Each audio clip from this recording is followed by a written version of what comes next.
Hello students, आज हम discuss करेंगे पेपर सेकंड डेवलपमेंटल बायोलॉजी से topic gametogenesis. What is gametogenesis? Gametogenesis क्या है? मेल और फीमेल में गैमेट्स का फॉर्मेशन होना गैमेटोजेनेसिस कहलाता है। Gametogenesis can be classified into spermatogenesis and oogenesis। Male में स्पर्म का बनना स्पर्मेटोजेनेसिस कहलाता है, फीमेल में ओवम का बनना oogenesis कहलाता है। स्पर्म और ओवा दोनों का ओरिजिन प्राइमोर्डियल जर्म सेल से होता है। Gametogenesis divided into 3 stage: multiplication phase, growth phase, maturation phase. Gametogenesis is regulated by the 3 hormones. Gametogenesis 3 hormone से रेगुलेट होता है। फर्स्ट है gonadotropin releasing hormone, LH luteinizing hormone and FS follicle stimulating hormones. Spermatogenesis starts at the age of puberty due to significant increase in the secretion of gonadotropic releasing hormones from hypothalamus। Hypothalamus से gonadotropin releasing hormones का secretion होता है, जो gonadotropin releasing hormones stimulate करता है secretion of 2 hormones, LH luteinising hormones और follicle stimulating hormone FSH को। LH hormones stimulate करेगा सिक्रेशन ऑफ एंड्रोजन, एंड्रोजन के सिक्रेशन को यानी टेस्टोस्टेरोन्स को स्टिमुलेट करता है। एंड्रोजन स्टिमुलेट करता है स्पर्मेटोगोनिया को फॉर स्पर्मेटोजेनेसिस के लिए। फॉलिकल स्टिमुलेटिंग हार्मोन्स जो सर्टोरी सेल्स में स्टिमुलेट करता है सिक्रेशन ऑफ सम फैक्टर, कुछ ऐसे फैक्टर्स को जो हेल्प करते हैं स्पर्मियोजेनेसिस में। अब हम डिस्कस करेंगे सबसे पहले गैमेटोजेनेसिस में स्पर्मेटोजेनेसिस क्या होता है। स्पर्मेटोजेनेसिस वो प्रोसेस है जिसमें मेल में स्पर्म का फॉर्मेशन होता है। सेमिनिफेरस टेस्टिस में सेमिनिफेरस ट्यूब्यूल्स होती है। सेमिनिफेरस ट्यूब्यूल्स के चारों तरफ वॉल होती है जर्मिनल एपिथेलियम्स, जिसमें 2 टाइप्स की सेल्स होती हैं, प्राइमोर्डियल जर्म सेल्स, दूसरी जो लार्ज साइज होती है वो सर्टोरी सेल्स कहलाती हैं। Mail can produce sperm through its entire life, अपनी पूरी लाइफ में प्रोड्यूस करता है मेल स्पर्म्स को। स्पर्मेटोजेनेसिस को भी 2 में इंक्लूड किया गया है। First formation of spermatids, spermatids का बनना जो स्पर्मेटोसाइटोजेनेसिस कहलाता है। दूसरा स्पर्मेटिड से स्पर्म का बनना या फिर Metamorphosis of spermatids into sperm. Spermatids में मेटामॉर्फोसिस होगा जिससे स्पर्म बनेंगे। फर्स्ट है फॉर्मेशन ऑफ स्पर्मेटिड्स, स्पर्मेटिड्स का बनना स्पर्मेटोसाइटोजेनेसिस कहलाता है।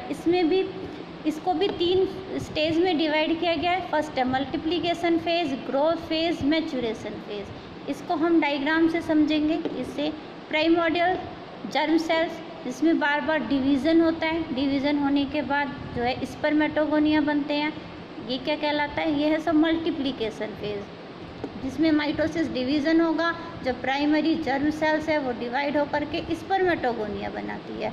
मल्टीप्लिकेशन फेज के बाद आती है ग्रोथ फेज। जो स्पर्मेटोगोनिया बने हैं ये सर्टोरी सेल्स से न्यूट्रिएंट्स लेकर के क्या करते हैं, अपने साइज को इंक्रीज़ करते हैं। इंक्रीज़ करने के बाद ये जो स्पर्मेटोगोनिया ये क्या कहलाते हैं? प्राइमरी स्पर्मेटोसाइट्स कहलाते हैं। ग्रोथ फेज के बाद आती है मैच्यूरेशन फेज। जो प्राइमरी स्पर्मेटोसाइट्स बनते हैं इसमें रिडक्शन डिवीज़न होता है। अब प्राइमरी स्पर्मेटोसाइट्स में जो क्रोमोसोम्स का नंबर है वो है 46। रिडक्शन डिवीज़न होगा जिससे एक प्राइमरी स्पर्मेटोसाइट से 2 सेकेंडरी स्पर्मेटोसाइट्स बनती हैं, जिनमें क्रोमोसोम्स का नंबर क्या होता है? 23 होता है। इसमें सेकेंड डिवीज़न होगा, म्योसिस सेकेंड डिवीज़न होगा, जिससे 2 सेकेंडरी स्पर्मेटोसाइट से क्या बनते हैं? 4 स्पर्मेटिड्स बनते हैं। अब स्पर्मेटिड से स्पर्म का बनना स्पर्मियोजेनेसिस कहलाता है। जो नॉन मोटाइल्स स्पर्मेटिड्स बनता है वो किस में चेंज हो जाता है? मोटाइल्स और इलोंगेटेड स्पर्म में चेंज हो जाता है। इसी प्रोसेस को बोलते हैं spermiogenesis. Second formation of sperm from spermatids. जो स्पर्मेटिड्स बनते हैं उससे फॉर्मेशन होता है स्पर्म का, जिसमें क्या क्या चेंजेस होते हैं? न्यूक्लियस में चेंज होता है, change in the nucleus. Nucleus में जो वाटर, न्यूक्लियस शेप में जो वाटर होता है वो लॉस्ट हो जाता है, जिससे न्यूक्लियस क्या हो जाएगा? श्रिंक हो जाएगा। न्यूक्लियस श्रिंक होने के बाद उसका जो है स्पर्मेटिड्स का वेट कम हो जाता है, उसका साइज इलोंग हो जाता है।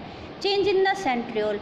जो स्पर्मेटिड्स बने हैं स्पर्मेटिड्स में 2 सेंट्रियोल होते हैं जिसमें मूवमेंट होता है। न्यूक्लियस के पीछे एक सेंट्रियोल जो है न्यूक्लियस के पीछे जो कैविटी होती है उसमें अरेंज हो जाता है और प्रोक्सिमल सेंट्रियोल कहलाता है।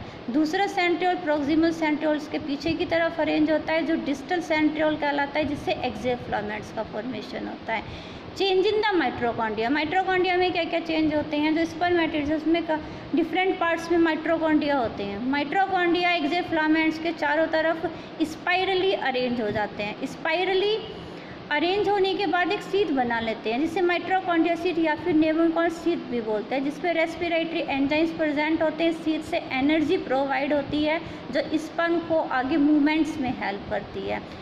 Change in the cytoplasm, cytoplasm जो है लॉस्ट हो जाता है, थोड़ा सा जो बचा हुआ साइटोप्लाज्म रहता है वो जो माइटोकॉन्ड्रियल सीथ बनी है उसके चारों तरफ एक लेयर बना लेता है जो मेसेंट्स कहलाती है। फॉर्मेशन ऑफ एक्रोसोम, स्पर्मेटिड्स में जो गोल्जी एलिमेंट्स रहते हैं वो न्यूक्लियस के आगे की तरफ एक कैप लाइक स्ट्रक्चर में अरेंज हो जाते हैं जो एक्रोसोम्स का फॉर्मेशन करते हैं। ये स्ट्रक्चर शो करता है सबसे पहले स्पर्मेटोगोनियम, प्राइमरी जर्म सेल से स्पर्मेटोगोनिया का डेवलपमेंट हुआ। स्पर्मेटोगोनिया में बार बार डिवीज़न हुआ, तो माइटोसिस डिवीज़न हुआ जिससे प्राइमरी स्पर्मेटोसाइट्स बने। प्राइमरी स्पर्मेटोसाइट्स में क्रोमोसोम्स का नंबर क्या होता है? 46 होगा प्राइमरी स्पर्मेटोसाइट्स में। फिर रिडक्शन डिवीज़न हुआ जिससे प्राइमरी स्पर्मेटोसाइट से सेकेंडरी स्पर्मेटोसाइट्स बनते हैं। अब इसमें क्रोमोसोम्स का नंबर हाफ हो जाता है। सेकेंडरी स्पर्मेटोसाइट से स्पर्मेटिड्स का फॉर्मेशन होता है और स्पर्मेटिड से स्पर्म, इससे क्या बन जाता है? स्पर्म से मैच्योर स्पर्म बन जाता है।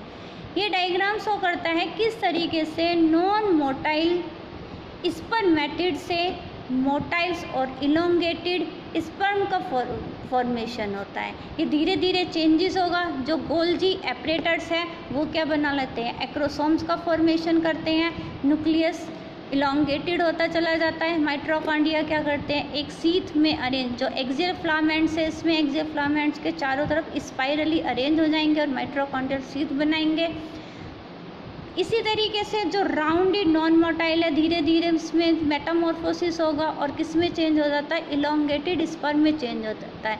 इलोंगेटेड हम पहली वीडियो में डिस्कस कर चुके हैं। स्ट्रक्चर ऑफ स्पर्म, स्पर्म का स्ट्रक्चर कैसा होता है? जो ये स्पर्म बनेगा इसकी बॉडी को 3 पार्ट्स हैं इसकी बॉडी में।